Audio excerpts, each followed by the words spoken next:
waa fadhiisin ku meel gaara oo ciidamadii Ingiriisku ay ka samaysteen meesha la dhaho Badweyn, gobolka Sool, dabcan Caynaba u dhow laakiinse oog kaga beegan dhanka bariga.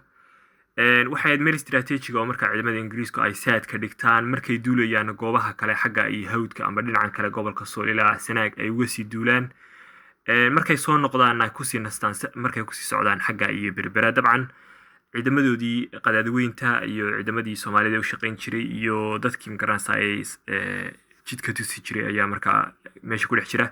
Sidoo kale waxaa jiray dad markaa deegaanka dadka u dhashay oo markaa ay Ingiriisku markaa soo qabqabteen iyagoo markaa lahaa fugitive oo dadkan dambiilayaasha baxsaday iyo sidoo kale dad ay magaranaysa ay leeyihiin waa maxaabiis ay soo qabsadeen. waa dabcan dadka deegaanka ahayd maxaabiista iyo dadka dambiilayaasha ay ku sheegayaan waa dadkii bulshada sida haweenka iyo caruurta. Markaa ciidamada daraawiishta dadkii eheladooda ahaa markaa ay heli karayeen bay soo qabqabanayeen iyagoo markaa ku sheegayay inay ahaayeen dadkani dad caawinaya daraawiishta sidoo kale ay yihiin criminals ama dambiilayaal oo markaa ay iyagu maxaabiis ahaan Ingiriisku Badweyn ugu soo xidhxidheen iyagoo xagga iyo Berbera u sii wata. marka waxa weeye dadkii deegaanka qaybo ka midana markaa Ingiriisku uu tactics-ka u isticmaalayay qalcadan amba taliskana ahayd in dadka laga barakiciyo deegaanadan sidoo kalena dadka iyaga laga soo xidho meeshan la keeno.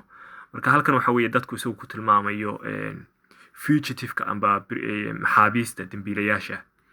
marka waxay ahayd arrin magaranaysa lagula dagaalamayo dadka deegaanka haddii xataa askarta daraawiishta la heli waayana in markaa dadka shacibka la soo qafaalinayo oo markaa la keenay talisyada markaa uu goobahan ka samaystay.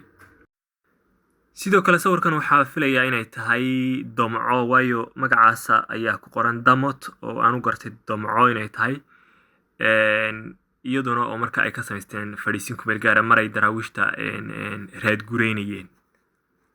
isku soo wada duubo ololahan dagaal ee markaa ka dhanka ahaa daraawiishta waxa uu ku soo dhamaaday suspended amba fashil. ololahaas ka dhacay dabcan gobolada waqooyiga oo markaa deegaanada ay ku soo qaateen sawirada amba sawir gacmeedka ay ahayd Damot. waxaan filayaa Damco inay halka uga jeedaan oo dabcan buuhoodle dhanka galbeedka kaga beegan iyo sidoo kale Badweyn oo markaa dabcan u dhaxaysa oog iyo Caynaba waliba dhanka oog soo xigta.